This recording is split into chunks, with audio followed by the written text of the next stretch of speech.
안녕하세요. 룰루맘입니다. 오늘은 반복되는 질문을 Q&A로 좀 묶어봤습니다. 제 채널을 구독하신 지 몇 달 되지 않는 분들이 이전에 이미 올려놓은 동영상들이 있는데 그 동영상들을 많이 못 보셔갖고 계속 반복되는 질문들을 해오셔서요. 몇 가지만 제가 추려서 알려드리고요. 기타 더 중요한 질문들은 다른 동영상을 통해서 한 번 더 올려드릴게요. 클레임 밸런스가 다 소진이 되어서 현재 클레임 밸런스 금액이 0으로 나오는 분들이 계세요. 이런 분들 익스텐션 업투 29주 PEUC 연장이 되는지 언제까지 받으실 수 있는지 질문하셨어요. 실업수당을 받고 계시던 분이 파트타임으로 일을 하실 경우에 실업수당 계속 받을 수 있는지 그 관계 물어보셨고요. 어떻게 주 수입을 보고하는지 그것도 이미 여러 차례 설명을 드렸는데요. 다시 한번 리뷰해 드릴게요. EOA를 받는 분들은 스케줄 C의 넷인컴을 기준으로 위클리 베네핏이 산정이 되는데 대부분 많은 분들이 넷인컴 보고를 그로스로 잘못 보고하셔서 훨씬 많은 수당을 받고 계셔서 오버페이먼트에 관한 문제들을 갖고 계시는데 반대로 넷인컴을 적게 보고해서 실제로 받을 수 있는 수당보다 현재 적게 받고 계시는 분들은 어필을 하실 수 있어요. 그러면 어떤 방법으로 어필을 하는 건지 그것도 간단하게 리뷰해드리고 매주 구직 활동을 7월 11일 이후부터 시작을 해야만이 수당 받는데 문제가 없죠.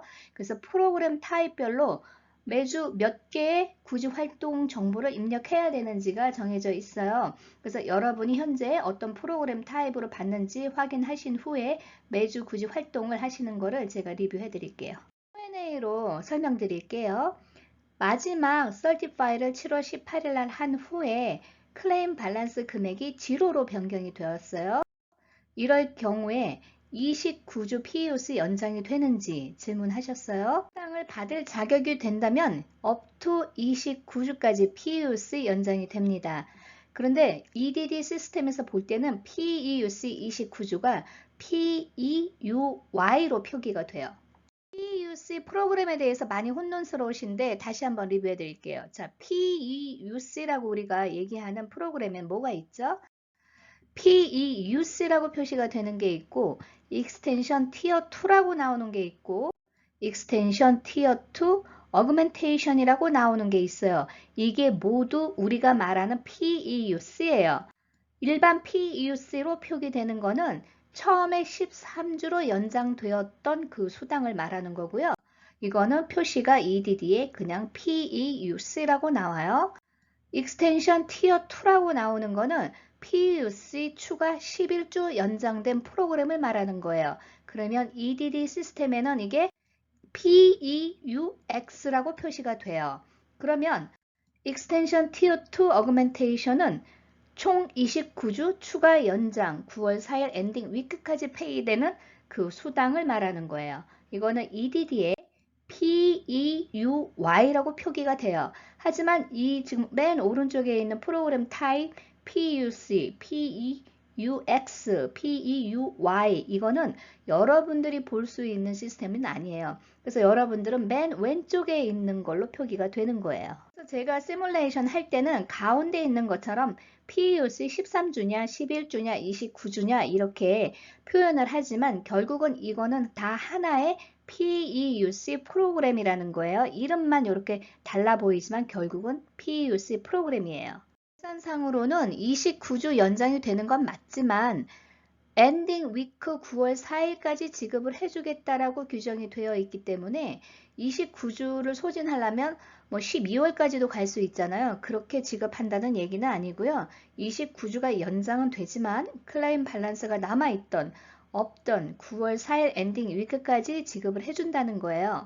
주정부나 연방정부에서 추가로 법안을 상정하고 통과시켜서 9월 4일 이후에 추가로 실업수당 연장안을 발표하기 전까지는 9월 4일 엔딩 위크까지만 지급이 된다고 보시면 돼요.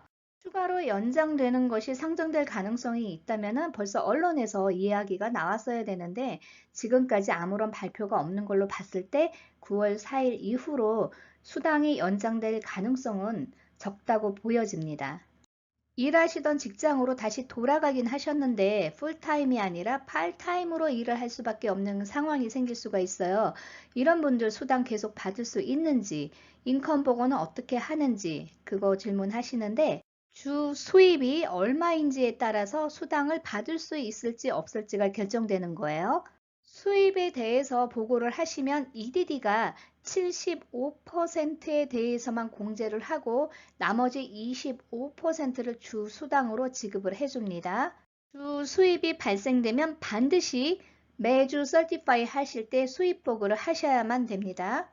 EDD가 75%만 공제하고 25%를 주 수당으로 지급을 하지만 여러분들이 수입 보고 하실 때는 발생된 수입을 100% 보고 하셔야 돼요. 여러분들이 임의로 75%를 계산해서 입력하는 게 아닙니다. 그러면 EDD가 여러분이 서티파이 하신 후에 100% 수입 보고 한 후에 75%를 시스템에서 자동으로 공제한 후에 나머지 금액을 지급해 주는 거예요. 예를 들어서 주 수당이 350불이라고 가정하고 주 수입이 300불이라고 가정을 할게요. 그러면 certify 하실 때 여러분은 주 수입 100%인 300불을 수입으로 보고하시는 거예요. 300불을 보고를 하시면 EDD 시스템에서 자동으로 75%만 공제를 하죠. 그리고 그 나머지 금액을 지급을 해주는 거예요. 그래서 수익 공제 후에 받을 수 있는 돈이 1불보다 더 많을 경우에는 연방정부 300불을 추가로 받으실 수 있는 거죠. 그래서 이 지금 사례 같은 경우는 계산을 하면은 주 수당이 위클리 베네핏 수익 공제한 후에 125불을 받을 수가 있어요. 그러면 125불 플러스 연방정부 추가 수당 300불을 포함해서 총 425불을 받게 되는 거예요. 이거는 세금 공제 전입니다. 서티파이 하실 때 그럼 어떻게 보고하는지 보여드릴게요. 위크 서티파이 하실 때 6번 질문에 수입이 있는지에 대한 질문이에요. 그러면 여기에 yes라고 답을 하시고 next로 넘기시면 되는 거예요. 6번에 yes라고 답을 하면 레귤러 어닝과 아더 인컴을 구분해서 보고할 수 있도록 1번과 2번 질문이 나오고요. no라고 답을 하시면 1번 질문은 나오지 않고 2번 질문만 나오는 거예요. 그래서 여기 yes를 하셨기 때문에 1번 질문이 나오죠. 그러면 여기에 yes라고 답을 하시고요. 2번은 other income이 있을 때는 yes지만 없을 경우에는 no라고 답을 하신 다음에 다음으로 넘어가시면 돼요. 그래서 1번에 yes라고 답을 하시면은 고용주 정보 입력하는 질문이 나오죠. 기존 고용주 이름이 그대로 나올 경우에는 클릭을 하시면 되는 거고 여기에 없는 고용주가 나올 경우에는 employer not listed를 누르셔서 고용주 정보를 입력하시면 돼요. 이름, 주소 뭐 이렇게. 그래서 기존에 고용주한테 돌아가서 일을 하시는 경우를 시뮬레이션 하기 때문에 그대로 고용주가 동일하다고 보고 그 고용주를 클릭을 하고 넥스트로 넘기면 이렇게 수입 보고를 하실 수가 있어요. 그래서 여기 수입 보고에 고용주 정보를 넣는 거예요. 고용주 이름, 주소, 그리고 마지막 일한 날짜, 시간과 시간당 얼마 받는지 그 웨이지는 안 나오고요. 총 일한 시간과 총 받은 금액이에요. W2일 경우에는 그로스 인컴을 적으면 되고요. 셀프 인플로이 자영업자일 경우에는 경비를 공제한 후에 넷인컴을 보고하시면 돼요. 넷인컴 보고하시는 분들은 반드시 매주 넷인컴으로 보고하는 경비 공제했기 때문에 증빙 서류를 충분히 갖추어야 돼요. 마지막 일한 날짜는 certify 하시는 위크 날짜의 이전 날짜로만 입력하시면 되기 때문에 대부분은 바로 전날로 입력하셔도 상관없습니다. 그리고 밑에 레귤러 어닝으로 하시면 되고요. 프라이빗 섹터 인플로이가 대부분일 거예요. 공무원이 아닌 이상. 그 다음에 밑에는 still working 한다. 거기 yes. 그리고 밑에 still working part-time or on call related to the coronavirus. 여기 마크 하시면 돼요. 그리고 밑에는 디테일한 정보 입력하실 필요 없고 그 밑에는 자영업자 뭐 다시 돌아갈 건지 스탑할 건지 그거에 대한 질문이에요. 그래서 이거는 yes, no 아무거나 해도 상관이 없어요. 하지만 실제 자영업자가 아닌 분들은 그냥 노라고 답하셔도 돼요. 그 다음에 밑에 네모칸은 더 이상 여러분들이 풀타임으로 돌아가기 때문에 수당을 받지 않으려면은 여기에 체크하시면 돼요. 그래서 팔타임으로 일하시는 분이 이제 풀타임으로 완전히 전환되는 분들은 여기 마크하시면 되고요.